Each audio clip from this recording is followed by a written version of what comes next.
त्वत्स्थंडिलावरी बळी प्रिय बाळ झाला, त्वत्स्थंडिलावरी बळी प्रिय बाळ झाला. त्वत्स्थंडिली बघ आता मम देह ठेला, त्वत्स्थंडिली बघ आता मम देह ठेला. हे काय बंधू असतो चरिसात आम्ही, हे काय बंधू असतो चरिसात आम्ही. त्वत्स्थंडिलीच तिथले असते बळी मी, त्वत्स्थंडिलीच तिथले असते बळी मी. संतान या भरत भूमीस 30 कोटी, संतान या भरत भूमीस 30 कोटी. जे मातृभक्तिरत सज्जन धन्य होती, जे मातृभक्तिरत सज्जन धन्य होती. हे आपुले कुल हि त्यामधि ईश्वरांश.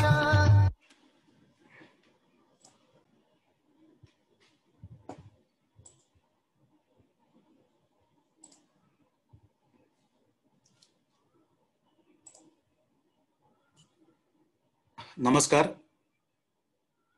5 मिनिटात आपण सुरू करूयात. अजून काही श्रोते आणि वाचक जॉईन होत आहेत, तर 5 मिनिटात आपण वाचन कट्टा सुरू करू.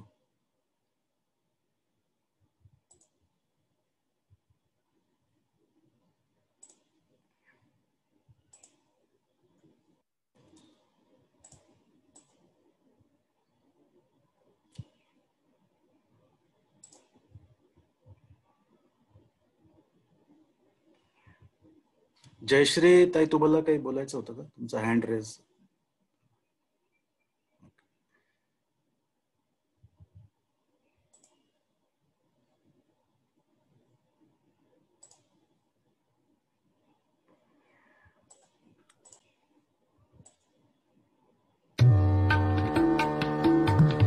हे मातृभूमी तुझला मन वाहिले, हे मातृभूमी तुझला मन वाहिले. वक्तृत्व वाग्विभवहि तुझ अर्पिले, वक्तृत्व वाग्विभवहि तुझ अर्पिले. तू तेची अर्पिली नवी कविता रसाला, तू तेची अर्पिली नवी कविता रसाला. लेखा प्रति विषय तुझी अनन्य झाला, लेखा प्रति विषय तुझी अनन्य झाला. त्वत्स्थंडिली ठकलिले प्रिय मित्र संघा, केले स्वये दहन यौवन देह भोगा. त्वत्स्थंडिली ठकलली गृहवित्तमत्ता, त्वत्स्थंडिली ढकलली गृहवित्तमत्ता. दावानलाक वहिनी नवपुत्रकान्ता, दावानलाक वहिनी नवपुत्रकान्ता. त्वत्स्थंडिली अतुल धैर्य वरिष्ठ बंधू, त्वत्स्थंडिली अतुल धैर्य वरिष्ठ बंधू. केला हवी परम कारुण पुण्य सिंधू, केला हवी परम कारुण पुण्य सिंधू.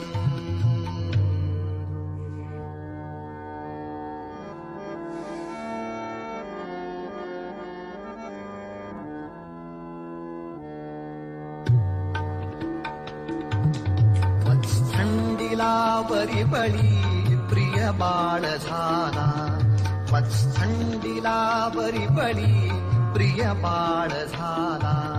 त्वत्स्थंडिली बघ आता मम देह ठेला, त्वत्स्थंडिली बघ आता मम देह ठेला. हे काय बंधू असतो चरिसात आम्ही, हे काय बंधू असतो चरिसात आम्ही.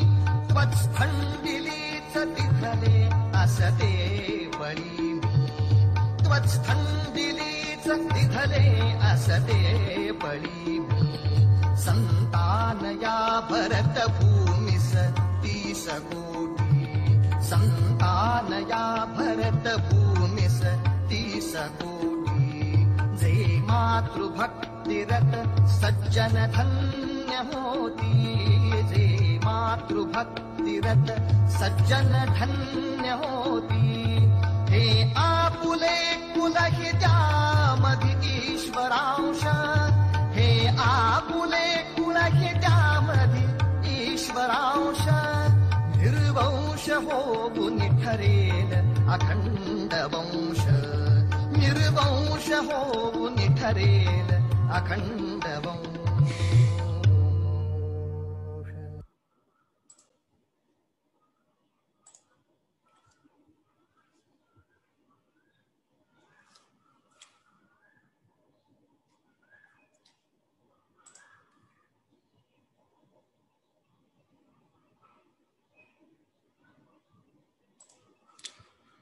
नमस्कार, माझा आवाज येतोय सगळ्यांना? मी म्यूट करून ठेवलाय. आज आपल्या वाचन कट्ट्याचा 3रा रविवार आहे आणि मागील 2 वाचन कट्ट्याच्या अनुभवावरून काही छोटेसे बदल आपण करणार आहोत. तर त्यासंबंधी सूचना मी पटकन देतो थोडक्यात. त्यासाठी एक स्लाइड पण दाखवतो सगळ्यांना.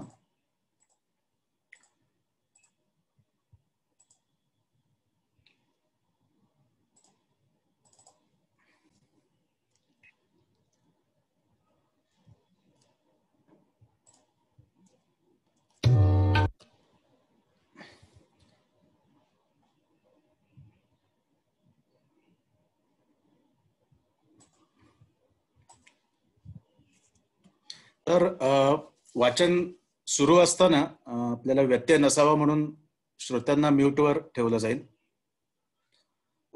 वाचन पूर्ण झाल्यावर आपला जो कट्टा आहे तो चर्चा आणि प्रश्नोत्तरांसाठी खुला राहील. ज्यांना बोलायचे असेल त्यांनी चॅट बॉक्समध्ये एक मेसेज टाकावा किंवा हँड रेज करावा. मग तुम्हाला अनम्यूट करून तुम्ही बोलू शकता. म्हणजे असे केल्याने सर्वांना बोलायला संधी मिळेल आणि चर्चा थोडी सुसूत्रित पण होईल. ही महत्वाची 3री सूचना आहे की वाचनोत्तर चर्चा जी आपण करणार आहोत आणि जे प्रश्नोत्तर आहेत हे वाचलेल्या भागावर असणे अपेक्षित आहे. अवांतर विषय किंवा सोशल मीडियावर येणारी माहिती, राजकीय किंवा वादातीत विषय चर्चेसाठी टाळावेत. आपल्याला तसे बरेच प्रश्न पडतात, ते प्रश्न राखून ठेवावे. जेव्हा त्या विषयाचा संदर्भ पुढील वाचनात येईल तेव्हा आपण त्यावर नक्कीच चर्चा करणार आहोत. स्वातंत्र्यवीर सावरकर समजणे ही एक मोठी यात्रा आहे आणि एका तासात किंवा एक पुस्तक वाचून ती पूर्ण होणार नाही असं मला वाटतं. आणि या वाचन कट्ट्याच्या माध्यमातून आपण एकत्र येऊन तीच यात्रा सोपी करण्याचा थोडा प्रयत्न करत आहोत. तर सर्व सावरकर साहित्य अभ्यासकांचे सहकार्य अपेक्षित आहे.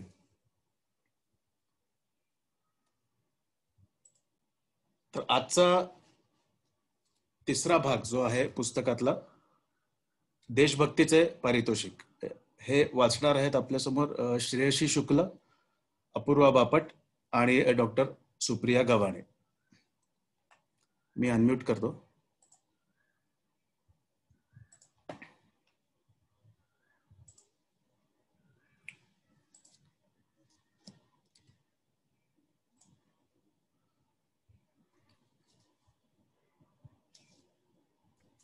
तुम्ही सुरू करू शकता. देशभक्तीचे पारितोषिक.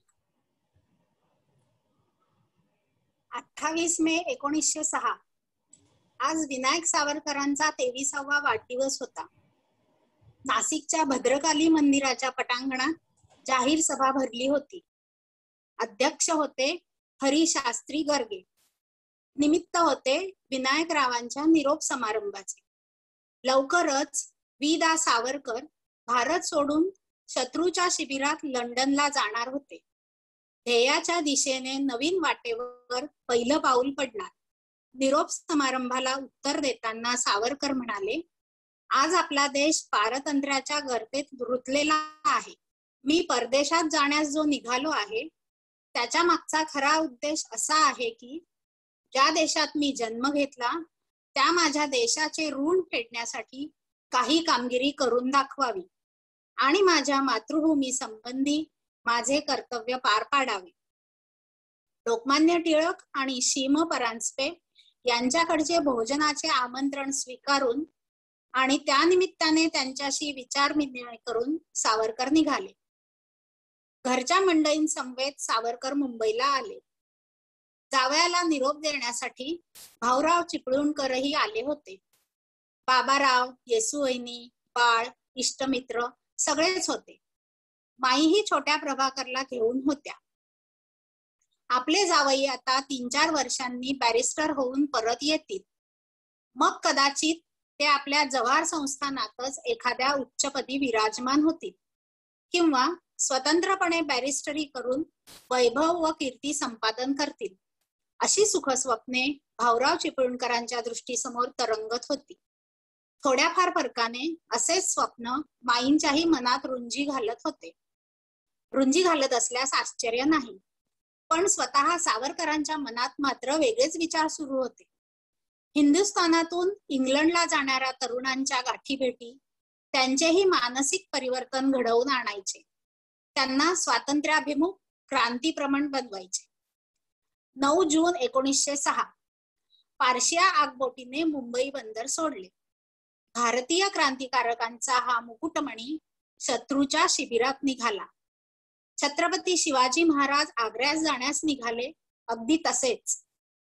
किनाऱ्यावर उभ्या असलेल्या सगळ्या आप्तेष्टांना हात हलवून निरोप दिला. दिसेनासे होईपर्यंत हात हलत होते.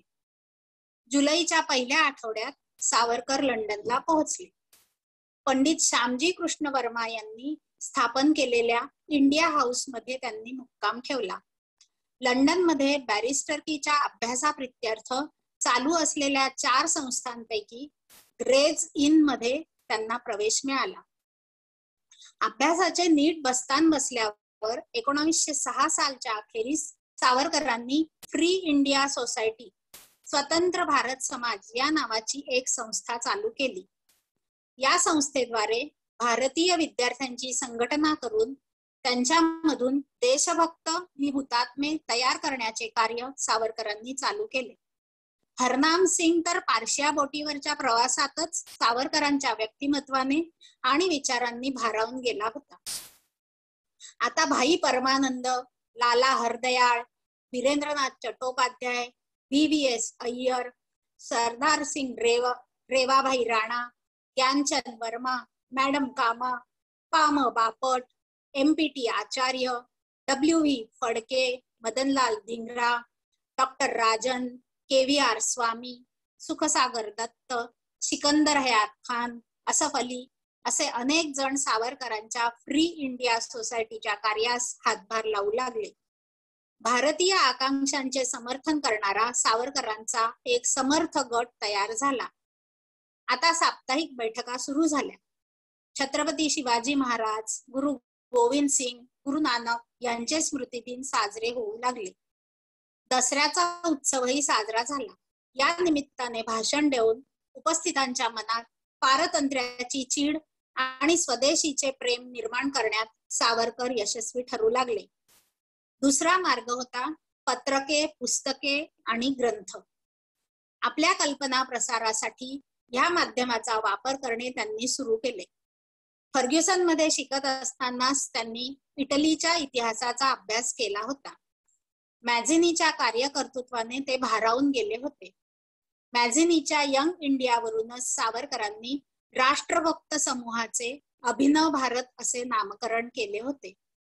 मॅझिनीचे कार्य त्यांना लंडन मध्ये खुणावू लागले. त्यांनी मॅझिनीच्या आत्मचरित्राचा मराठी अनुवाद लिहून काढला. ग्रंथाचे हस्तलिखित मोठे बंधू बाबाराव सावरकर यांच्याकडे प्रसिद्धीसाठी पाठवून दिले.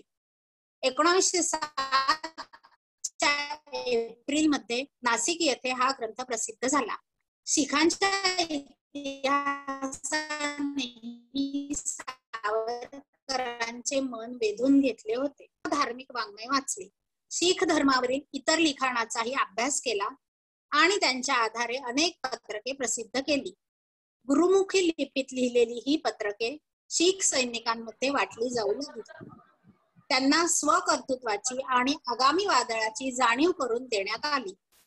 1 मे 1907 या दिवशी ब्रिटनमध्ये 1857चा उठाव मोडून काढल्याच्या विजयाचा अर्धशताब्दी समारंभ साजरा केला गेला. या निमित्ताने एक नाट्यप्रयोगही सादर झाला. त्यात राणी लक्ष्मीबाई, नानासाहेब पेशवे हे बदमाश खुनी होते असे चित्र रंगवण्यात आले. ह्या निंदा नालस्तीला चोख प्रत्युत्तर देण्याच्या उद्देशाने, तसेच 1857 मध्ये भारतीयांचा पराभव झाला असला तरी ते युद्ध अजून संपलेले नाही हे सांगण्यासाठी सावरकरांनी 1857च्या शूरवीरांच्या स्मृतीनिमित्त रौप्य महोत्सव साजरा करण्याचा निर्णय घेतला. त्याप्रमाणे ब्रिटनमधील भारतीयांनी ठिकठिकाणी सभा भरविल्या, उपोषणे केली, प्रतिज्ञा घेतल्या आणि 1857च्या त्या थोर हुतात्म्यांना कृतज्ञतापूर्वक श्रद्धांजली वाहिली. मंगल पांडे, नानासाहेब पेशवे, झाशीची राणी, तात्या टोपे, राणा कुंवरसिंह, अझीमुल्ला खान, बहादूर शाह जफर ह्या हुतात्म्यांच्या तस्बिरी ठेवून त्यांचं स्मरण केलं गेलं. भारतीय तरुणांनी आपल्या छातीवर मोठ्या अभिमानाने त्या महोत्सवाची स्मृती पदके मिरवली. आपल्या राष्ट्रवीरांच्या स्मृतीनिमित्त हे बिल्ले लावलेले भारतीय तरुण पाहून चिडलेल्या उद्दाम ब्रिटिशांनी रस्त्यात मारामारही केल्या. हरनाम सिंग आणि I.M. खान यांनी लावलेले बिल्ले पाहून त्यांच्या महाविद्यालयाच्या प्राचार्यांनी 1857च्या भारतीय राष्ट्रवीराचा अपमान करणारे उद्गार काढले. त्याच्या निषेधार्थ या दोघांनी महाविद्यालयाला रामराम ठोकला. ह्या सगळ्या घटनांमुळे पिसाळलेल्या ब्रिटिशांनी पंडित श्यामजी कृष्ण वर्मा यांना दोषी ठरवलं. वृत्तपत्रातून त्यांच्यावर टीकेची झोड उठवली. पंडित श्यामजींच्या जीविताला धोका निर्माण झाला. त्यामुळे भारत निवासची सर्व व्यवस्था सावरकरांवर सोपवून ते पॅरिसला गेले. तिथेही त्यांनी आपले प्रचार कार्य चालूच ठेवले. सावरकरांनी लंडनहून पाठविलेली बातमीपत्रे महाराष्ट्रात पोहोचत होती आणि मोठ्या आतुरतेने वाचली जात होती. भारतातील अभिनव भारताच्या कार्यकर्त्यांना सावरकरांनी सांगितले, मृत्यूचा पाश कोणाला तोडायचा आहे काय? तर एक उपाय म्हणजे स्वदेश स्वातंत्र्याच्या रणांगणात त्याने हर हर म्हणावे. कधीही मरण न येण्याचे एक साधन म्हणजे स्वदेश स्वातंत्र्यास्तव तात्काळ मरण हे होय. हे वाचून भारतातील कितीतरी तरुण खरोखरच स्वदेश स्वातंत्र्यास्तव तत्काळ मरण स्वीकारण्यास सिद्ध झाले. अपूर्वा बापट, तुम्ही सुरू करू शकता. नमस्कार. भारतीय जनतेला स्वातंत्र्य हवं आहे याची जाणीव जागतिक स्तरावर व्हावी यासाठीही सावरकर प्रयत्नशील होते. आपल्या लेखणीने भारताच्या स्वातंत्र्याचा प्रश्न आणि ब्रिटिशांची दडपशाही याची त्यांनी जगाला जाणीव करून दिली. न्यूयॉर्कच्या गॅलिक अमेरिका या नियतकालिकात भारतीय घडामोडींवर अनेक सणसणीत राजकीय लेख लिहिले. जर्मन, फ्रेंच, इटालियन, रशियन, पोर्तुगीज भागांमध्ये या लेखांचे अनुवाद करून घेतले आणि ते त्या त्या देशात प्रसिद्ध करण्याची व्यवस्थाही केली. आंतरराष्ट्रीय राजकारणात भारताचा प्रश्न सतत जागता राहावा ह्याच उद्देशाने 22 ऑगस्ट 1907 रोजी जर्मनीत स्टुटगार्ट येथे भरलेल्या आंतरराष्ट्रीय सोशालिस्ट काँग्रेसला भारताचे प्रतिनिधी म्हणून मॅडम कामा आणि सरदार सिंग राणा यांना सावरकरांनी धाडले. या परिषदेत मॅडम कामांनी भारताबद्दलचा प्रस्ताव मांडला आणि सावरकरांच्या कल्पनेतून तयार झालेला भारतीय स्वातंत्र्याचा ध्वजही उभारला. युरोपात कोणत्याही क्षणी युद्धाचा भडका उडण्याची स्पष्ट चिन्हे दिसू लागली होती. त्यावेळी आंतरराष्ट्रीय परिस्थितीचा फायदा घेऊन ब्रिटिशांना युद्धात पराभूत करता येईल आणि आपल्या मातृभूमीचे स्वातंत्र्य सुद्धा प्राप्त करून घेता येईल अशी अभिनव भारताच्या क्रांतिकारकांची अपेक्षा होती. त्यासाठीच त्यांनी रशिया, आयर्लंड, इजिप्त आणि चीन या देशांमधील क्रांतिकारी शक्तींशी संबंध ठेवला होता. ब्रिटिश साम्राज्याविरुद्ध एकाच वेळी सर्वांनी सशस्त्र उठावणी करावी हाच सावरकरांचा उद्देश होता. आणि हाच उद्देश समोर ठेवून प्रक्षोभक साहित्य लिहिणे, छापणे आणि त्याचा प्रसार करणे आणि त्याचबरोबर स्फोटक द्रव्यांची इष्ट त्या ठिकाणी गुप्तपणे पाठवणी करणे या कामात सावरकर आणि अभिनव भारत घडून गेले होते. सेनापती बापट आणि हेमचंद्र दास यांनी पॅरिसला जाऊन रशियन क्रांतिकारकांच्या सहाय्याने बॉम्ब बनवण्याची पुस्तिका मिळवली. तिचं भाषांतर करून घेतलं आणि बापट, मोतीलाल वर्मा, हेमचंद्र दास हे तिघे बॉम्ब विद्येवरील पुस्तकाच्या प्रती घेऊन मार्च 1908 मध्ये भारतात पोहोचले. बापट लगेच बारिंद्र घोष, प्रफुल्ल चक्रवर्ती आणि नरेंद्र गोस्वामी या बंगाली क्रांतिकारकांना भेटले. 30 एप्रिलला मुझफ्फरपूर येथे खुदीराम बोस याने जिल्हा मॅजिस्ट्रेट किंग्सफोर्ड यांच्यावर बॉम्ब फेकला. दुर्दैवाने किंग्सफोर्ड वाचला, पण या स्फोटाने सारा हिंदुस्थान हादरला. खुदीरामचा साथीदार प्रफुल्ल चक्रवर्ती याने स्वतःवरच पिस्तूल झाडले. नरेंद्र गोस्वामी माफीचा साक्षीदार झाला. त्याला अलीपूर तुरुंगाच्या रुग्णालयात ठेवले, पण कन्हैयालाल दत्त आणि सत्येंद्र बोस यांनी त्याला गोळ्या घालून ठार मारले. याचा परिणाम म्हणून फाशी स्वीकारली. आता बंगालमधील क्रांतिकारी अनुशीलन समितीच्या सदस्यांनी माणिकतोळा इथेच बॉम्ब बनवण्याचं प्रशिक्षण केंद्र सुरू केलं. याचा सुगावा ब्रिटिशांना लागला आणि माणिकतोळा कटात बारिंद्रनाथ घोष, उल्हासकर दत्त, हेमचंद्र दास, इंदुभूषण रॉय यांना जन्मठेपेची शिक्षा ठोठावून अंदमानला पाठवण्यात आलं. भारतात सगळीकडेच खळबळजनक घटना घडत होत्या. अशा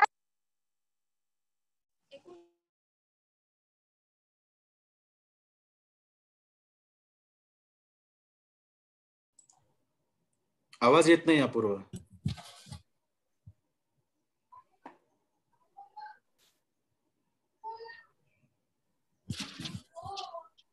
अपूर्व तुमचा आवाज येत नाहीये.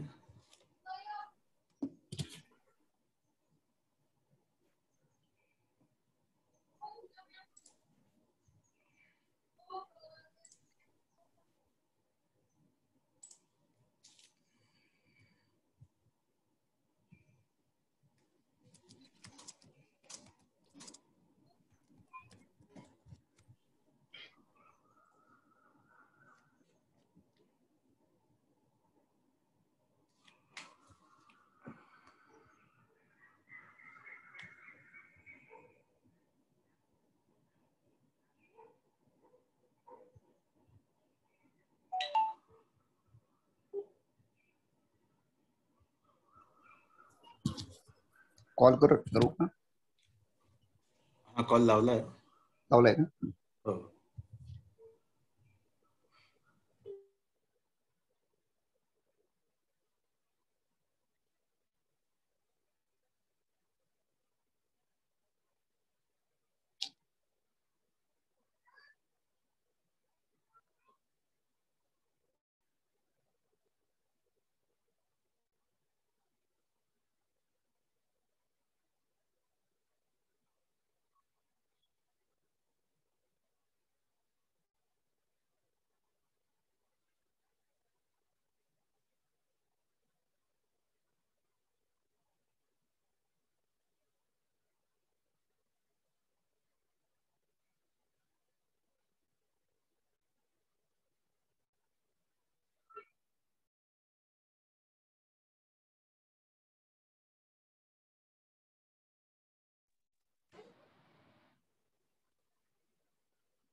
अपूर्व तुमचा आवाज येत नाहीये.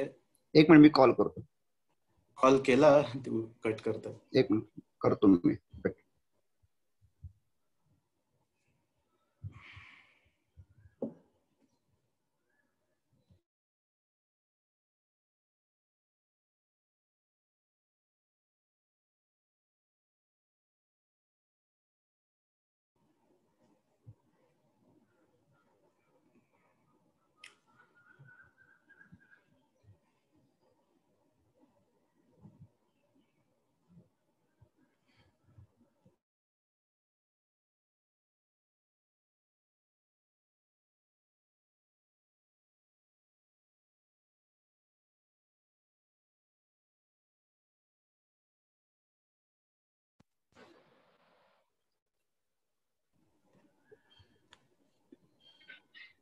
हा, आता बोला.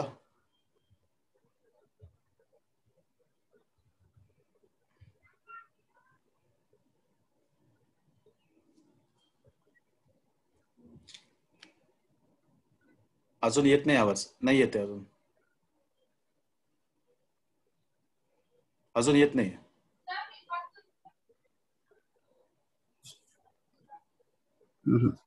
नाही येते आवाज. आवाज नाही येत. आवाज येत नाहीये.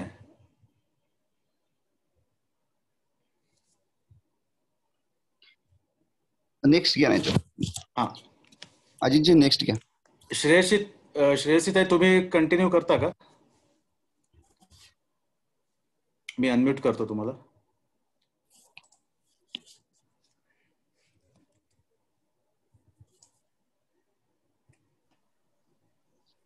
जिथपासून ऐकू आलं नाही तिथपासून वाचू का परत? हो, चालेल.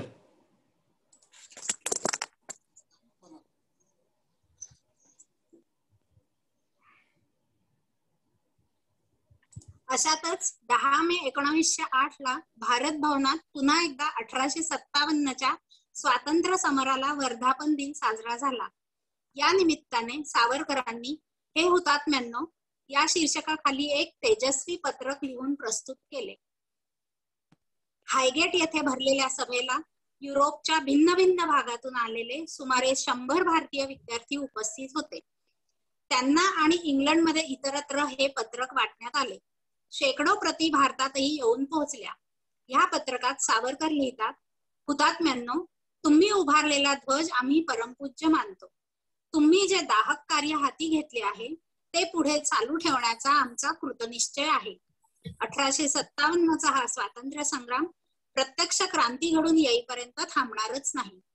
सौंदर्य संपन्न भारत मातेच्या मस्तकावर विजयाचा दैदिप्यमान मुकुट चढलेला तरी दिसेल किंवा तिच्या मस्तकाभोवती हौतात्म्याचे तेजोवलय झळाळत असलेले तरी दृष्टीस पडेल. या सभेत सावरकरांनी बहादूर शाह व नानासाहेब यांच्या स्मृती गौरवार्थ भाषण केले. 57च्या शहीदांच्या गौरवास्तव लोकांनी त्रिवार कृतज्ञतापूर्वक जयघोष केला. 1857च्या क्रांती युद्धात क्रांतीचा गूढ संदेश देशाच्या या टोकापासून त्या टोकापर्यंत पोहोचवण्याचे कार्य त्यांनी केले होते. या गोष्टीचे स्मरण म्हणून या प्रसंगी प्रसादादाखल चपात्या वाटण्यात आल्या. भारतात आता छळ नि खटले, जुलूम नि दडपशाही यांचे थैमान सुरू झाले. धीट धारदार बुद्धीचे संपादक ज्वलज्जहाल लेख लिहू लागले. विवेकानंदांचे बंधू नि युगांतरचे संपादक भूपेंद्रनाथ दत्त, वंदे मातरमचे संपादक बाबू अरविंद घोष, हरिकिशोरचे संपादक पृथ्वीगीर हरिगीर, मुंबईच्या बिहारीचे संपादक भास्कर विष्णू फडके यांना अटक होऊन त्या सर्वांना 1 ते 2 वर्षाच्या सश्रम कारावासाच्या शिक्षा ठोठावण्यात आल्या.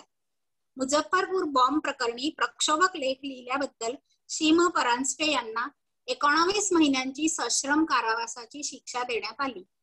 अशाच कारणासाठी भारतीय असंतोषाचे जनक लोकमान्य टिळकांना 23 जुलै 1908 रोजी काळ्या पाण्याची शिक्षा होऊन त्यांची मंडालेला रवानगी करण्यात आली.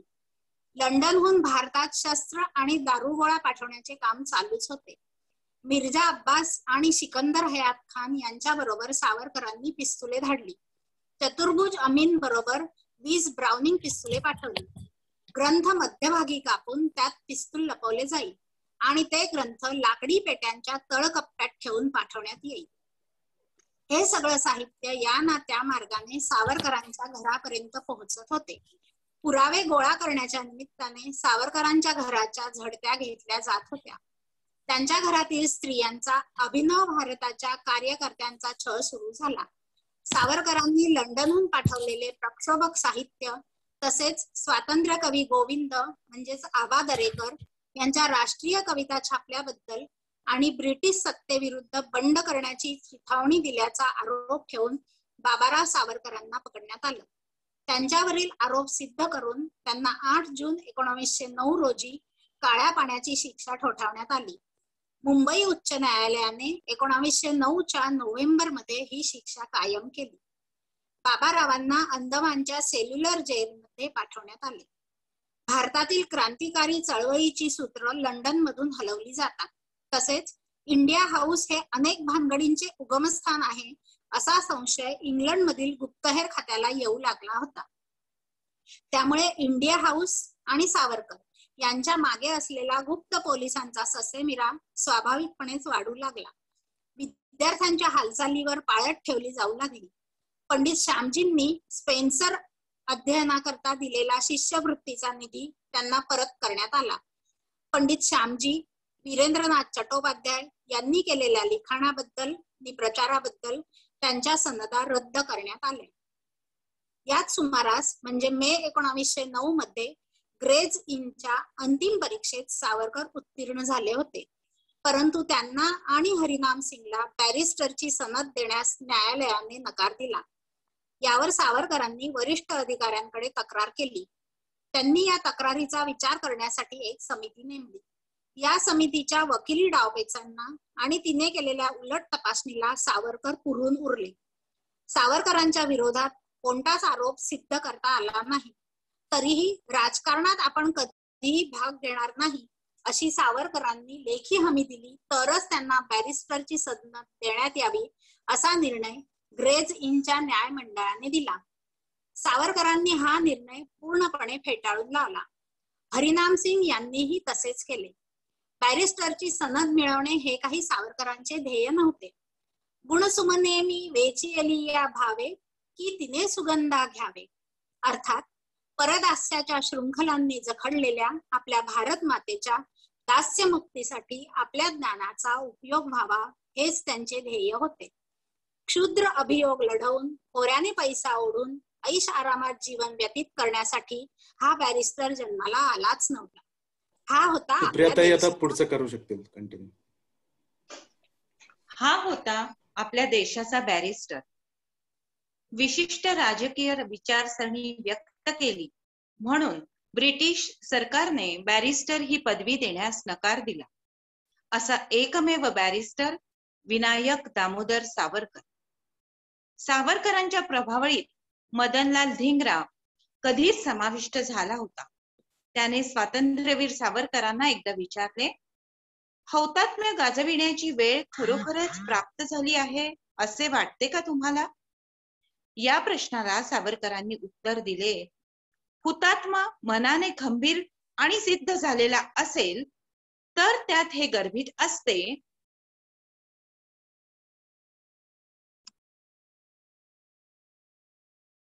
हो.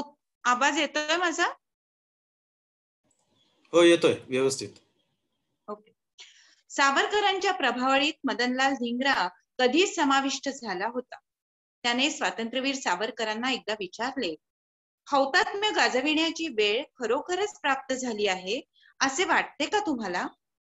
या प्रश्नाला सावरकरांनी उत्तर दिले, हुतात्मा मनाने खंबीर आणि सिद्ध झालेला असेल तर त्यात हे गर्भित असते की हौतात्म्य गाजविण्याची वेळ प्राप्त झालेली आहे. त्यानंतर आपण दृढनिश्चय केला आहे असे मदनलालनी सावरकरांना कळविले. त्यांच्याशी चर्चा केल्यानंतर धिंगरांनी रिव्हॉल्व्हरचा परवाना आपल्या नावे मिळावा अशी खटपट केली. परवाना मिळताच ते वापरण्याच्या विद्येत प्रावीण्य संपादण्याच्या उद्योगाला धिंगरांनी सुरुवात केली. उच्च पदस्थ इंग्रजांच्या एका करमणूक क्लबात स्वतःचा शिरकाव करून घेतला. लॉर्ड मोर्ले, लॉर्ड कर्झन यांच्यासारख्या बड्या इंग्रज अधिकाऱ्यांची बारीक सारीक माहिती मिळवली. कर्झन वायलीशी जाणून बुजून जवळचे संबंध प्रस्थापित केले. कारण मदनलाल धिंगराला सर कर्झन वायलीलाच टिपायचे होते. कर्झन वायलींनीच सावरकरांना आणि हरिनाम सिंगला ग्रेज इनची बॅरिस्टरीची सनद मिळू नये म्हणून खटपट केली होती. हिंदी विद्यार्थ्यांना राजनिष्ठ बनविण्याची धडपड करण्यात कर्झन वायली प्रमुख होते. प्रत्येक हिंदी विद्यार्थ्यांची खडानखडा माहिती त्यांच्याकडे असे. त्यांचा विश्वास संपादन करावा या हेतूने भारत भवनातील बातम्या त्यांच्यापर्यंत पोहोचविण्याचे नाटकही मदनलाल करू लागले. मनाशी ठरविलेले उद्दिष्ट पूर्ण करण्यासाठी मदनलाल धिंगरांची अशी पूर्वतयारी सुरू होती. 1 जुलैला नॅशनल इंडियन असोसिएशन या राजनिष्ठ संस्थेचा वार्षिक समारंभ इम्पिरियल इन्स्टिट्यूटच्या जहांगीर हॉलमध्ये साजरा होणार असल्याचे जाहीर झाले. 1909च्या मार्च पासूनच भारत निवासाच्या व्यवस्थेतून मुक्त होऊन सावरकर बिपिनचंद्र पाल यांच्या घरी राहत होते. 30 जून रोजी मदनलाल सावरकरांच्या भेटीसाठी गेला, पण त्यांची भेट होऊ शकली नाही. आपल्या बिऱ्हाडी परत आल्यावर मदनलाल कर्तव्यपूर्तीची तयारी करू लागला. या आधीही एकदा त्याने असा प्रयत्न केला होता. बाबारावांच्या शिक्षेची बातमी समजली त्याच दिवशी रॉयल कॉलोनियल इन्स्टिट्यूट मध्ये लॉर्ड कर्झन यांच्या अध्यक्षतेखाली बंगालचा दडपशहा लेफ्टनंट गव्हर्नर बॅमफिल्ड फुल्लर याचं भाषण होतं. तेव्हा बाबारावांच्या शिक्षेतून प्रतिशोध म्हणून लॉर्ड कर्झनला हाडी साधल्यास फुल्लरलाही गोळ्या घालून उडविण्याचे ठरवून मदनलाल सभेला गेला. पण उशीर झाल्यामुळे सभागृहाची दारे बंद झाली होती. त्यानंतरच नॅशनल इंडियन असोसिएशनच्या वार्षिक समारंभाची बातमी आली. याच वेळेस आपला हेतू साध्य करण्याचे मदनलालने मनोमन ठरवले. 1 जुलै सायंकाळी 7 नंतर मदनलाल इम्पिरियल इन्स्टिट्यूट मध्ये दाखल झाले. योग्य वेळ येताच त्याने आपले कर्तव्य पूर्ण केले. सर कर्झन वायलीला गोळ्या झाडून ठार मारले. मदनलालला पोलिसांनी अटक केली. दुसऱ्याच दिवशी बिपिनचंद्र पाल यांच्या घरी प्रक्षुब्ध जमावाने मोर्चा नेला. सावरकर हे त्या घरात फक्त पैसा देऊन राहणारे पाहुणे आहेत असे सांगून पाल यांनी जमावाची समजूत काढली. पण पाल कुटुंबियांच्या आणि स्वतःच्या सुरक्षिततेसाठी इथे राहणे योग्य नाही असे सावरकरांनी ठरवले. पण जाणार कुठे? राहायला घर नाही, खायला अन्न नाही, बोलायला मित्र नाही, अशी सावरकरांची अवस्था झाली होती. झोप नाही, विश्रांती नाही, अशा अवस्थेत सावरकर भटकत होते. अखेर रेड लायन पॅसेज मध्ये एका घरमालकीने काही दिवसांपुरती त्यांची राहण्याची सोय केली. अशा दुर्घर परिस्थितीतही लंडन मध्ये गुप्त बैठकी भरविण्याचे आणि प्रचाराचे त्यांचे कार्य सुरूच होते. कॅक्स्टन हॉल मधील मदनलालच्या कृत्याचा निषेध करणाऱ्या सभेसही ते आवर्जून उपस्थित राहिले. निषेध ठरावाला आपल्या एकमताने विरोध दर्शवला. सावरकरांना आता वारंवार ब्रॉन्कायटिसचा त्रास जाणवू लागला. हवा पालट म्हणून ब्रायटन या गावी ते गेले. निरंजन पाल समवेत त्या परकीय भूमीतील समुद्र किनाऱ्यावर उभे असताना उसळणाऱ्या फेसाळणाऱ्या समुद्राच्या लाटा पाहून त्यांचेही मन उचंबळून आले. भावनांचा कल्लोळ उठला. मातृभूमीच्या आप्त स्वकीयांच्या तीव्र आठवणीने सावरकर अस्वस्थ झाले. तोंडून अस्फुट उद्गार बाहेर पडले. नेम जसीने परत मातृभूमीला सागरा प्राण तळमळला. हृदय हेलावून सोडणारे हे अत्युज्ज्वल सागर सुप्त. अशा मनस्थितीतही धिंगरा फाशी जाण्यापूर्वी त्याचे निवेदन जे पोलिसांनी जप्त केले होते ते सावरकरांना प्रसिद्ध करावयाचे होते. त्यासाठी त्यांनी आपले साथीदार ज्ञानचंद वर्मा यांना ब्रायटनला बोलावून घेतले. ज्ञानचंद वर्मा आणि डेव्हिड गार्नेट यांच्या सहकार्याने हे निवेदन जगभर प्रसिद्ध केले. अमेरिकन, आयरिश वृत्तपत्रांबरोबरच 16 ऑगस्टच्या डेली न्यूज या इंग्लंड मधील वृत्तपत्रातूनही ते प्रसिद्ध झाले. 17 ऑगस्ट 1909 या दिवशी धिंगरा आनंदाने फासावर चढले. धिंगरांच्या या साहसी कृत्याने सारे जग थरारून गेले. महाराष्ट्रात नाशिक मध्येही याचे पडसाद उमटले. लोकमान्य टिळक, परांजपे यांना देण्यात आलेल्या अमानुष शिक्षा तसेच बाबाराव उर्फ गणेशपंत सावरकरांना देण्यात आलेली जन्मठेप, काळ्या पाण्याची शिक्षा या प्रक्षोभक घटनांचा परिणाम म्हणून 21 डिसेंबर 1909 रोजी नाशिक मध्ये अनंत कान्हेरेंनी जॅक्सनला गोळ्या घालून ठार मारले.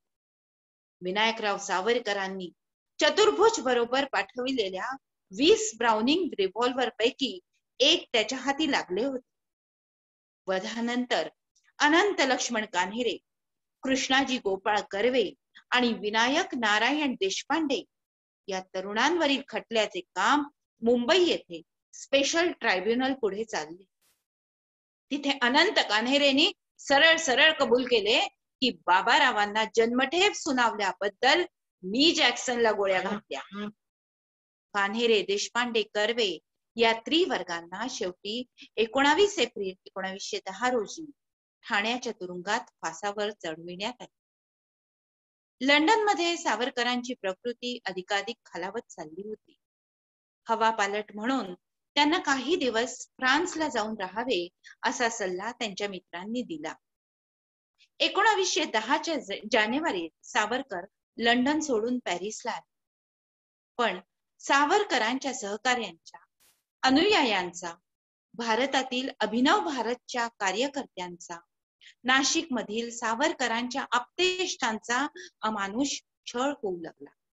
त्यांची वहिनी आणि पत्नी देशोधडीला लागली. हे सारे सावरकरांना असह्य झाले. माझ्या सहकार्यांचा छळ होत असताना मीही त्या संकटाला सामोरं गेलं पाहिजे या विचारानेच वीर सावरकर लंडनला जायला निघाले. त्यांना बोटीवर पोहोचवण्याकरता पॅरिस मधील सर्व हिंदी रहिवासी, व्यापारी, विद्यार्थी गेले होते.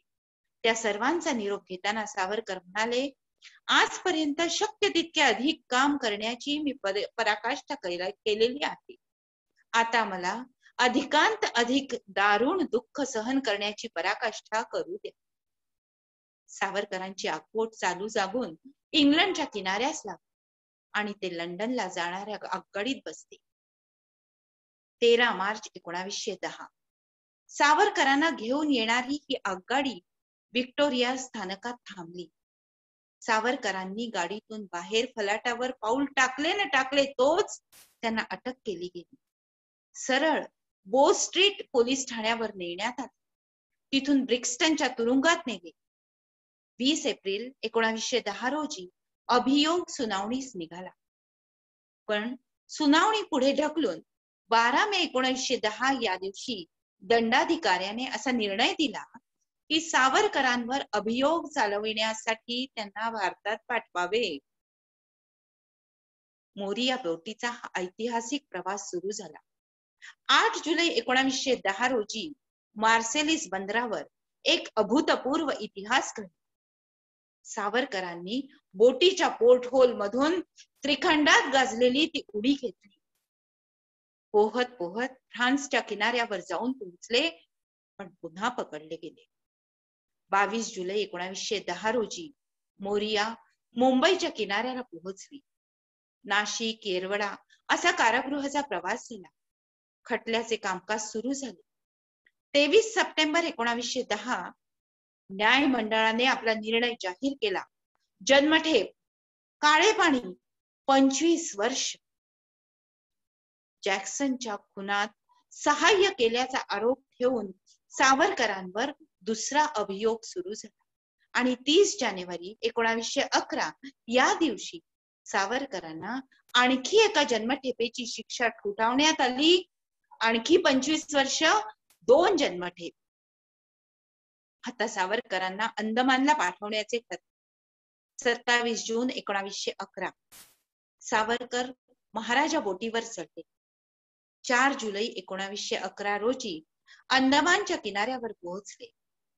आता सुरू झाल्या नरक यातना, एकलकोंडी, एकांतवास, छिलका कुटणे, कोलू अशा शरीराला भयंकर वेदना देणाऱ्या शिक्षा.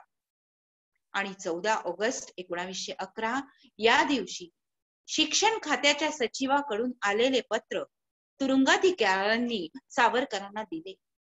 त्यात लिहिले होते, नाशिक गटाच्या अभियोगात दोषी ठरवून तुम्हाला शिक्षा झाली असल्यामुळे 1 जुलै 1911 या दिवशी मुंबई विद्यापीठाच्या सेनेच्या सभेत भारतीय विद्यापीठ निर्बंधाच्या 18व्या कलमानुसार तुमची BA ची पदवी रद्द करण्यात आली आहे. देशभक्ती दाखवली म्हणून एका भारतीय विद्यापीठाने ज्यांची पदवी काढून घेतली असे एकमेव भारतीय पदवीधर विनायक दामोदर सावरकर. धन्यवाद. खूप छान वाचन झालं आज सगळ्यांचंच. अगदी इतिहासात गेल्याचा अनुभव आला. शुभाताई, तुम्ही काही सांगू शकता? हो, नमस्कार सगळ्यांना. सर्वप्रथम मी आजच्या तिन्ही अभिवाचका भगिनींचं मनापासून अभिनंदन करते. तिघींनीही खूपच छान वाचलं. अपूर्वाताईंचा थोडा हिरमोड झाला असेल, हरकत नाही, आता ते तांत्रिक कारण आहे. पुढच्या वेळेस त्या कारणामध्ये आपण दुरुस्ती करू शकू. पण तिघींचंही सुरुवातीलाच मी मनपूर्वक अभिनंदन करते. धन्यवाद. आणखीन एक गोष्ट सुरुवातीला इथे सांगते की काल रात्री अजितजींचा मला एक संदेश आला की एका वाचकाची शंका आहे. जो संदर्भ इथे आला आहे बापट होतीलाल वर्मा यांचा. तर होतीलाल नाव आहे की मोतीलाल? मला आता खात्री होती की होतीलाल आहे, पण तरी ही शंका विचारली म्हटल्यावर मी पुन्हा सगळे संदर्भ धांडोळायला सुरुवात केली आणि शेवटी होतीलाल हे बरोबर आहे. एका ठिकाणी मोतीलाल असाही संदर्भ मला सापडला, पण शेवटी आपण तो काय छापण्याची चूक असं म्हणू शकू, पण होतीलाल हेच बरोबर आहे. तर ज्या वाचकांनी ही शंका उपस्थित केली त्या वाचकाचंही मी अभिनंदन करते. त्यानिमित्ताने पुन्हा सगळे संदर्भ मी धांडोळून काढले. आज जो भाग आपण वाचला त्यातला थोडासा आणखीन एक जास्तीचा संदर्भ सुरुवातीला मी सांगते, मग आपण वाचकांचे प्रश्न घेऊया. हरनाम सिंग हे एक नाव वाचनामध्ये आलं आपल्याला इथे. हरनाम सिंग या व्यक्तीविषयी थोडंसं मला सांगावंसं वाटतंय. जेव्हा सावरकर लंडनला निघाले तेव्हा बोटीवरच त्यांची हरनाम सिंगशी भेट झाली आणि हा केशधारी शीख पंथाचा तरुण होता आणि त्याच्या घरात अगदी साधारण मध्यमवर्गीय कुटुंबामधला हा तरुण, पण खूप हुशार होता. सगळ्यांना असं वाटत होतं की ह्यांनी शिकून खूप मोठं व्हावं म्हणून. आणि म्हणून त्याच्या जे शीख पंथाचे जे लोक होते त्या सगळ्यांनी मिळून पैसे जमा करून त्याला शिष्यवृत्ती मिळवून देऊन त्याला बॅरिस्टर होण्यासाठी लंडनला पाठवायचं ठरवलं. खरं तर त्याची आई म्हातारी, तर आईचं असं म्हणणं होतं की एकुलता एक मुलगा माझा, यांनी काही माझ्यापासून दूर जाऊ नये म्हणून. पण तरीही हरनाम सिंग मोठ्या उमेदीने बॅरिस्टर होण्यासाठी म्हणून आपल्या मायदेशापासून आणि आईपासून पण दूर जायला निघाला. आणि मग बोटीवर मात्र आता हा जवळजवळ 1-1.5 महिन्याचा हा बोटीचा प्रवास होता. बोटीवरच्या प्रवासातच हरनाम सिंग मात्र त्याला घरची आठवण यायला लागली. कधीच आईपासून घरापासून दूर राहिलेला नव्हता. त्यामुळे तो अस्वस्थ झाला आणि प्रवास अर्धा सोडूनच मायभूमीकडे परत येण्याचे विचार त्याच्या मनामध्ये यायला लागले. सावरकरांनी त्याला त्याच्यापासून परावृत्त केलं. कसं परावृत्त केलं? तिथे सावरकर त्याला गुरु गोविंद सिंगांचं उदाहरण सांगतात की गुरु गोविंद सिंग देशासाठी राष्ट्रासाठी कसं त्यांनी प्राणार्पण केलं. फक्त त्यांनीच नाही, त्यांच्या मुलांनी सुद्धा 16-17 वर्षाच्या तरुण मुलांना त्यांनी लढाईसाठी पाठवलं आणि तिथे त्यांना वीर मरण आल्यावरती त्यांनी जयघोष केला. इतकंच नाही तर 8-9 वर्षाची त्यांची कोवळी मुलं जिवंतपणी भिंतीत चिणून मारलं त्यांना, केवळ धर्मांतर करण्यासाठी हो म्हटलं नाही म्हणून. आणि तेव्हा सुद्धा ती पण बातमी जेव्हा त्यांना कळली तेव्हा त्यांनी धन्य धन्य असे उद्गार काढले. तर सावरकर हरनाम सिंगला समजावून सांगतायत की आपल्या राष्ट्रासाठी असं कार्य करणारे आपले गुरु गोविंद सिंग आणि त्यांच्या पंथातला तू, ते आपले आदर्श आणि असं अर्धवटच सोडून मायभूमीकडे जाणार, ध्येय पूर्ण केलंच पाहिजे. हरनाम सिंगला ते पटलं आणि लंडनला जाऊन त्यांनी त्याचं शिक्षण पूर्ण केलं. यावेळेचा आणखीन एक प्रसंग इथे मुद्दाम सांगावा असं वाटतोय मला, जे हे लिखाणाला थोडीशी मर्यादा असल्यामुळे एवढं सविस्तर इथे लिहू शकले नाही मी, पण हा एक प्रसंग आपल्याला सावरकरांची विचारशैली पण सांगतो आहे. हरनाम सिंग केशधारी शीख पंथाचा त्यामुळे फेटा बांधलेला होता.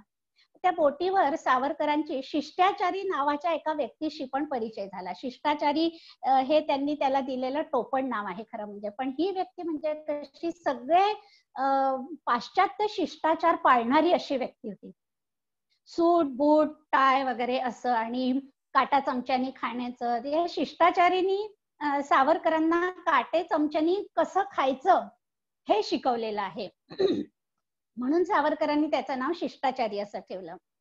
तर हा शिष्टाचारी एक दिवस सावरकरांना असं म्हणाला की तुम्ही त्या हरनाम सिंगला सांगा बरं, असं फेटा बांधून काही तू आता बोटीच्या डेक वरती फिरायला संध्याकाळी सगळेजण यायचे, तर इथे असा येत जाऊ नको म्हणे. कारण सगळे युरोपीय त्याचा तो फेटा पाहून ते विचित्र दिसतं, विदूषकासारखं दिसतं, सगळेजण हसतात त्याला. तर तुम्ही त्याला समजावून सांगा की तू फेटा बांधून इथे येऊ नकोस म्हणून. त्याला सावरकरांनी जे उत्तर दिलेलं आहे ते मला खूप महत्वाचं वाटतंय आणि ते इथे सांगण्यासाठी मी हा प्रसंग घेतलेला आहे. सावरकर उत्तर देतात त्या शिष्टाचारीला, आपल्या काही चालीरीती मुळातच अहिताच्या आणि टाकाऊ आहेत असं जेव्हा स्वतःला वाटेल मनापासून, तेव्हाच ते आपण सोडाव्या. सावरकर म्हणतायत, मी तुमच्यापेक्षाही अधिक सुधारक मताचा आहे, पण तरी सुद्धा मला असं वाटतं की केवळ युरोपियन एखाद्या रीतीसाठी आपल्याला हसतात म्हणून ती रीत सोडून देणं हे आपल्या मनोदौर्बल्याचं लक्षण आहे.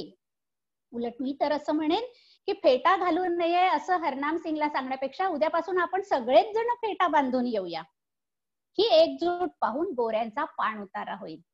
हा सावरकरांचा विचार महत्वाचा वाटला म्हणून हा प्रसंग मी इथे सांगितला.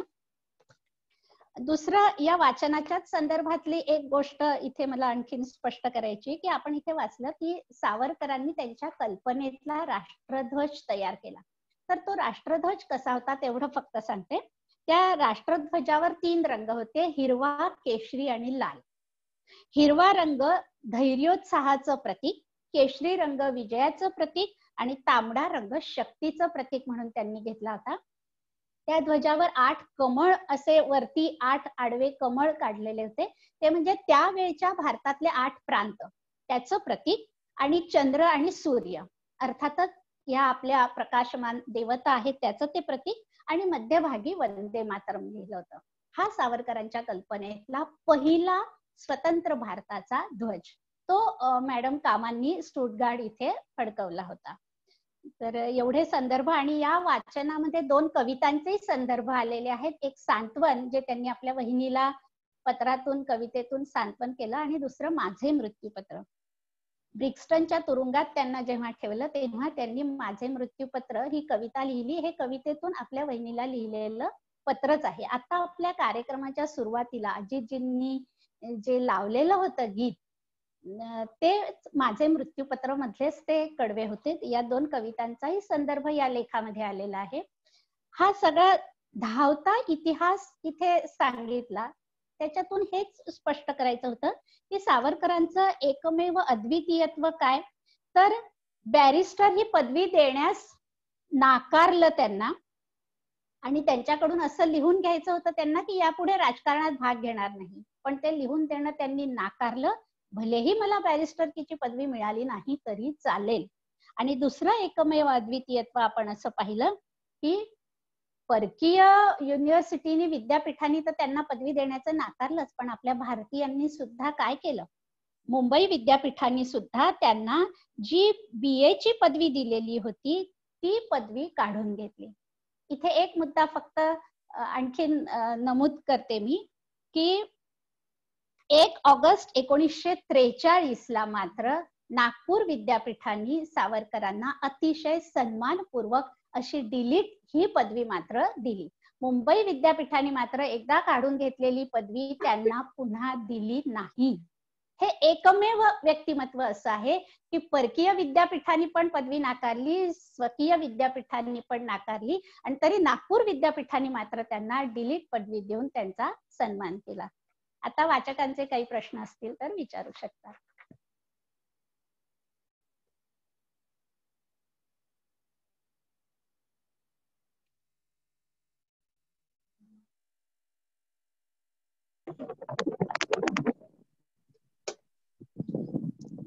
नमस्कार मॅडम.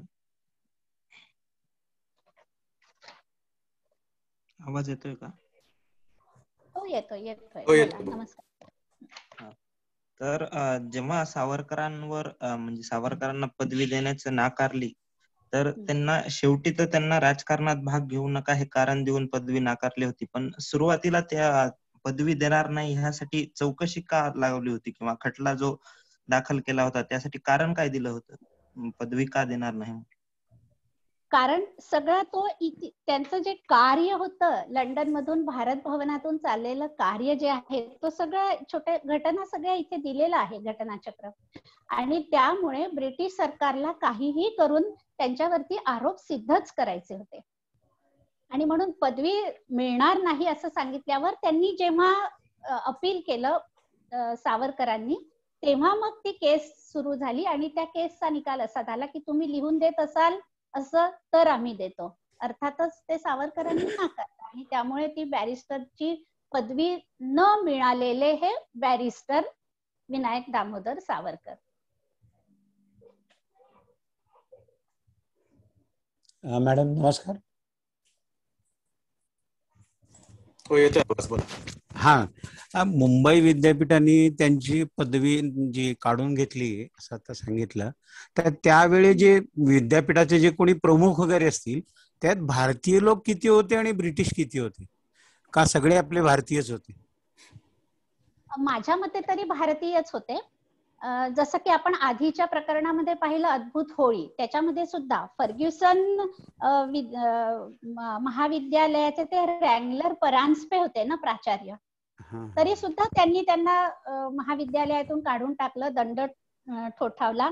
भलेही नंतर अनेक वर्षानंतर पुन्हा रँगलर परांजपेंनी सावरकरांचा सत्कार केलेलाच आहे. पण हे भारतीय असले तरी ते ब्रिटिशांच्या दबावाखाली वावरणारे होते आणि त्यामुळे सावरकरांच्या या जहाल व्यक्तिमत्वाला, विचारांना, कार्याला घाबरून त्यांनी हे निर्णय घेतलेले होते. धन्यवाद.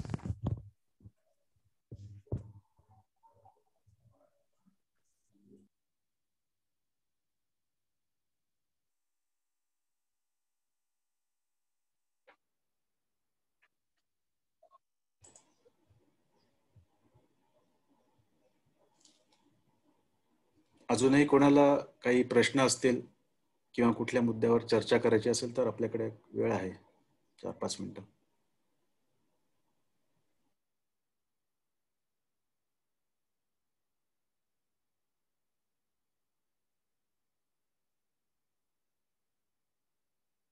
मी तरी आता कमेंट चॅट बॉक्स मध्ये सुजित कुलकर्णी विचारणार. सुजित कुलकर्णी, हो एक मिनिट.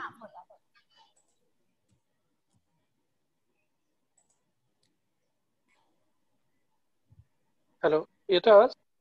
हो हो येतो. हो येतोय. हा, मला एक विचारायचं होतं. आता जे तुम्ही सांगितलं की ब्रिटिशांनी जे म्हणजे त्यांच्याकडून लिहून घेतलं होतं की तुम्ही राजकारणात भाग घ्यायचा नाही तरच तुम्हाला मिळेल, पण हे सगळ्यांना म्हणजे मी एक कुठेतरी वाचलं होतं की सगळ्या बॅरिस्टर लोकांना हे सेम होतं की त्यांनी ते लिहून द्यायचं की ब्रिटिशांच्या विरुद्ध काही करणार नाही आणि हे करणार नाही तरच तुम्हाला पदवी दिली जाईल. म्हणजे इतर बॅरिस्टर लोकांना पण असं होतं का?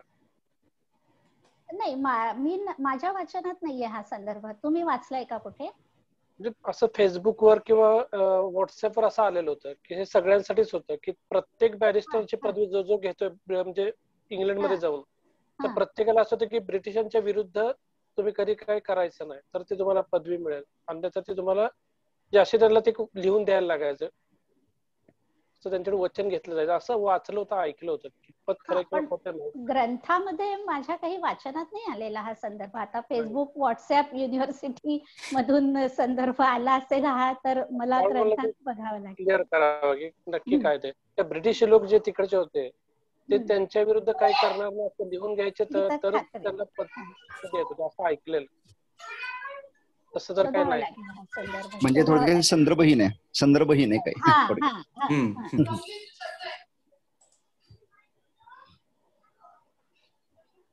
अजून 3 जण आहेत. हो, गॅलेक्सी A50 मला नाव नाही समजत आहे. नाव प्रत्येकाने आपलं नाव सांगा फक्त प्रश्न विचारायच्या आधी, म्हणजे सर्वांना कोण प्रश्न विचार.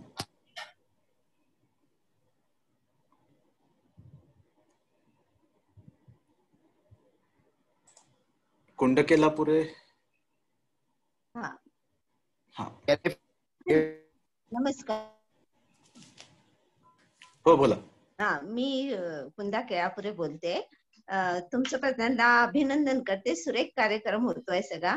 शुभाला मला एकच प्रश्न विचारायचा आहे की नागपूर विद्यापीठाने त्यांना डिलीट पदवी दिली, त्यावेळेस तिथले प्रमुख कोण होते?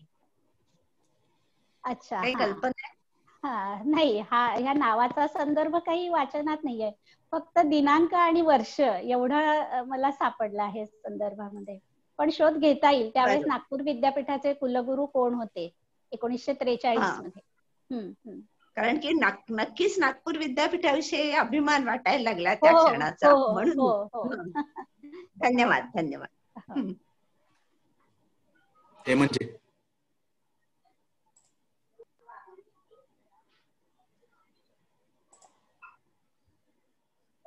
हॅलो हॅलो बोला बोला. येतो बोला. आता जो बॅरिस्टरची पदवी काढून घेण्याचा जो मुद्दा निघाला, तर त्याच्यामध्ये मुद्दा दुसरा असाही आहे की त्या काळच्या राजकारणामध्ये बरेचसे लोक बॅरिस्टर होते, जसं गांधीजी होते बॅरिस्टर किंवा अजूनही काही होते. तर माझ्याही वाचनात असं कुठं आलं नाही की राजकारणात भाग घ्यायचा असेल तर बॅरिस्टरची पदवी म्हणजे व्हॅलिड राहणार नाही, असं काही नाहीये असं. आणि ते फक्त सावरकरांच्याच बाबतीत यासाठी केलं की त्यांचे विचार कदाचित खूप जहाल होते आणि ब्रिटिशांना त्यांच्यापासून धोका वाटत होता नक्कीच. तर असं मला वाटतं. बरोबर, नक्कीच माझंही हेच मत होतं. म्हणजे इतरांपेक्षा सावरकरांकडून जास्त धोका होता ब्रिटिशांना, आणि हे ब्रिटिशांना लक्षात आलं होतं, आणि त्यामुळेच तर त्यांनी तशी अट फक्त सावरकरांना ठेवली होती. बरोबर. आणि नंतर बीए ची पदवी काढून घेण्याचंही कारण तो दबाव होता की बीए ची पदवी काढून घेतली. श्रीरंगजी.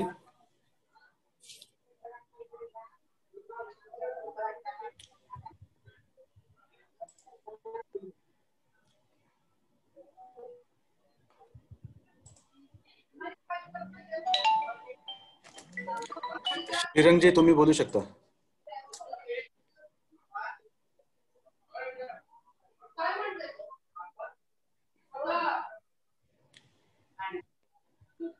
कोण बोलताय? बोला. अनम्यूट केलंय श्रीरंगजींना.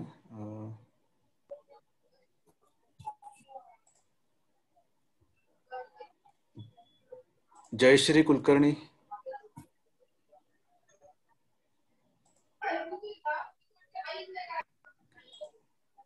पंकज सालापूरकर. नमस्कार मॅडम. नमस्कार. हो बोला बोला. मला असा प्रश्न विचारायचा होता की त्यांना एरवड्याला ती किती वर्ष अशी जेलची सजा होती मॅडम सावरकरांना? एरवड्याला कुठल्या संदर्भात? सावरकरांना कुठे कुठे जेलची सजा होती मॅडम? किती वर्ष होती? आणि तसं तर भरपूर कारागृहामध्ये होते ते, पण आता नेमकं म्हणजे आता पहा, त्यांना जन्मठेपेची शिक्षा सुनावली भारतात आणल्यानंतर, तर आधी डोंगरीच्या कारागृहात, मग भायखळ्याच्या कारागृहात, मग ठाण्याच्या कारागृहात, मग तिथून अंदमानला, नंतर अलीपूरच्या कारागृहात पण होते, स्वातंत्र्य मिळाल्यानंतर सुद्धा बेळगावच्या कारागृहामध्ये होते, असे बरेच कारागृहांमध्ये होते ते. नेमका घटनेचा संदर्भ आला तर सांगता येईल मला. ओके. आणि नागपूरच्या ह्याच्यामध्ये त्यांना कसं काय पदवी द्यायचं ठरवलं ते? नाही, डिलीट ही पदवी कशी असते, डॉक्टर ऑफ लिटरेचर ही सन्माननीय पदवी असते. जसं BA, MA किंवा PhD आचार्य पदवी, प्रबंध सादर करणे वगैरे हे न करता डिलीट म्हणजे त्यांनी आतापर्यंत जी साहित्य सेवा केली, हा साहित्य सेवेचा अत्युच्च सन्मान आहे डिलीट ही पदवी. तर त्यांची साहित्य सेवा लक्षात घेऊन नागपूर विद्यापीठाने त्यांना सन्मानित केलं ही पदवी देऊन. धन्यवाद मॅडम. पंकज सालापूरकर. सोलापूरकर. ताई, नंतर मुंबई विद्यापीठाने आणि नंतर बॅरिस्टरची पदवी त्यांना वापस मिळाली होती का? म्हणजे ब्रिटिशांनी दिली असेल तर ह्याबद्दल तर आपल्याला साशंकता नाहीच, पण मुंबई विद्यापीठाने BA ची पदवी पण नव्हती दिली का? नाही दिली. तेच म्हटलं ना मी, स्वातंत्र्यानंतर सुद्धा एवढं सुद्धा कृतज्ञता व्यक्त केली नाही मुंबई विद्यापीठाने. भलेही नंतर त्यांच्या खूप ठिकाणी सत्कार समारंभ वगैरे सगळं झालं, पण पदवी देण्याचं धाडस किंवा मोठेपणा किंवा कृतज्ञता मुंबई विद्यापीठाने नाही दाखवली.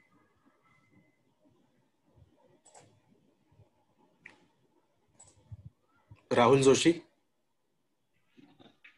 हॅलो. हो बोला. हॅलो. हा, मी राहुल जोशी बोलतोय.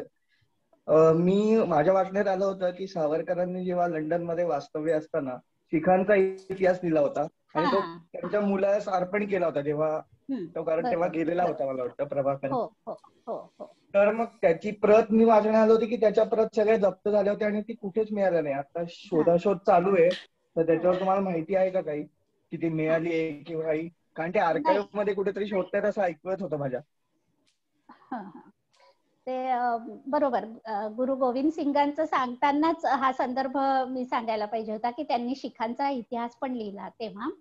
आणि जसं ते 1857 स्वातंत्र्य समर प्रसिद्धीपूर्वीच त्याच्यावर बंदी आली ना, त्यामुळे हा शिखांचा इतिहास आता इंग्रजांच्या हातात पडू नये म्हणून त्यांनी ते हस्तलिखित कोणाकडे तरी सोपवलं. त्यांच्याकडून ते कुठे गहाळ झालं, इतिहासाला अजूनपर्यंत तरी ते हस्तलिखित काही सापडलेलं नाहीये. अच्छा. आणि अजून एक प्रश्न काय आहे की 1857 स्वातंत्र्य समर जेव्हा त्यांनी प्रकाशनापूर्वी बंदी आणली त्यावर, तेव्हा आपल्याकडे कुणाकडेच प्रत नव्हती त्याची. आणि मी वाचण्यात आलं माझ्या की अमेरिकेत कुठे त्यांचे जे मित्र होते कुटिगो म्हणून, तर त्यांच्याकडे ती प्रत मिळाली आणि त्याचं नंतर आता आपल्याला ते वाचायला मिळते त्या प्रतिवरून. पण मला नक्की नाव नाही माहिती काय एक्झॅक्ट तो संदर्भ होता ते. कुटिन्हो त्यांचं नाव.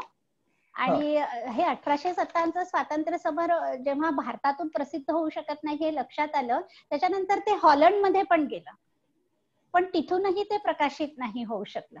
मग ते कुटिन्हो यांनी ते हस्तलिखित आपल्याकडे अगदी म्हणजे सावरकरांनी सांगितलं की जसं काही हे मी माझं अपत्य तुमच्याकडे सांभाळायला देतो आहे. आणि खरोखर त्यांनी ते सावरकरांचं अपत्य आपण सांभाळतो आहे अशा ह्याच्यानी त्यांनी ते हस्तलिखित सांभाळून ठेवलं. आणि स्वातंत्र्य मिळाल्यानंतर ते हस्तलिखित जसंच्या तसं त्यांच्यापर्यंत आणून पोहोचवलं. मूळ तो ग्रंथ इंग्रजीत हा बोला. म्हणजे जेव्हा तो प्रकाशित झाला परत स्वातंत्र्यानंतर तेव्हा सावरकर होते तेव्हा. हो.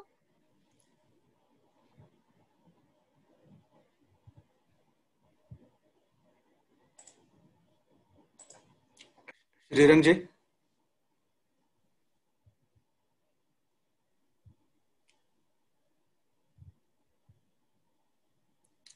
श्रीरंगजी तुमचा आवाज नाही येत.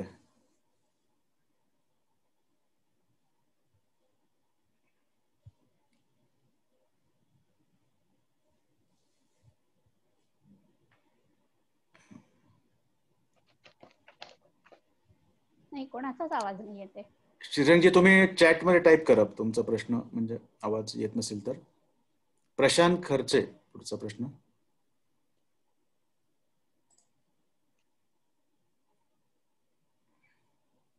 चॅट मध्ये प्रश्न टाकलाय कोणीतरी. हो,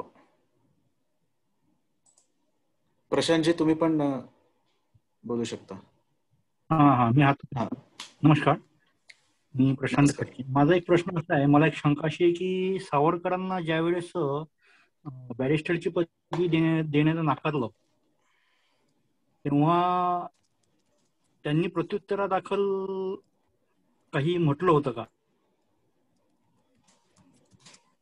प्रत्युत्तरादाखल म्हणजे त्यांनी आपली स्वतःची बाजू मी असं म्हणजे सोशल मीडियावरती म्हणा किंवा असं वाचलेलं नाही, पण सोशल मीडियावरती असं बघितलं की त्यांनी सावरकरांना असे बोलले की तुम्ही जरी मला पदवी देत नसले तरी मी घेतलेले ज्ञान तुम्ही माझ्याकडून सोडू शकत नाही म्हणा, किंवा एक नॅचरल एक गोष्ट आहे की आपण जे काही ज्ञान संपादन करतो त्याचा आपल्याला पदवी भेटली नाही भेटली तरीही आपलं ज्ञान कोणी सोडू शकत नाही, अशा प्रकारचं काही म्हटलं होतं का? असे हे शब्द आणि वाक्य तर काही माझ्या वाचनात नाही, पण अर्थ पाहायला गेलं तर हे योग्य आहे. पदवी सावरकर असं म्हणाले होते की मी इथे बॅरिस्टर पदवी मिळवण्यासाठी आलोच नाहीये. मी कशासाठी आलो आहे? माझ्या भारत मातेला स्वतंत्र करण्यासाठी. आणि त्याच्यामुळे जे त्यांना ज्ञान हवं होतं, इंग्रजांच्या कायद्याचं जे त्यांना ज्ञान घ्यायचं होतं, ते त्यांनी आत्मसात केलेलंच होतं. मग आता पदवी मिळो न मिळो त्या ज्ञानाचा उपयोग ते जिथे करायचा तिथे करणारच होते. त्याच्यामुळे अर्थ पाहायला गेला तर हे त्यांच्या मनात येणं अगदी स्वाभाविक आहे. पण हे वाक्य त्यांनी उच्चारलं तिथल्या न्यायालयामध्ये किंवा खटला चालू असताना, असं काही संदर्भ मी वाचलेला नाहीये. हेमंतजी आहे तिथे, हेमंतजी सांबरे, ते आणखीन त्यांना काही संदर्भ माहित असेल तर सांगू शकतील.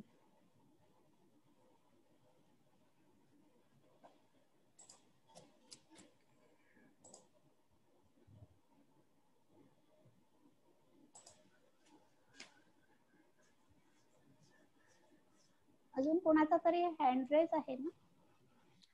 आवाज येत नाहीये. श्रीरंग.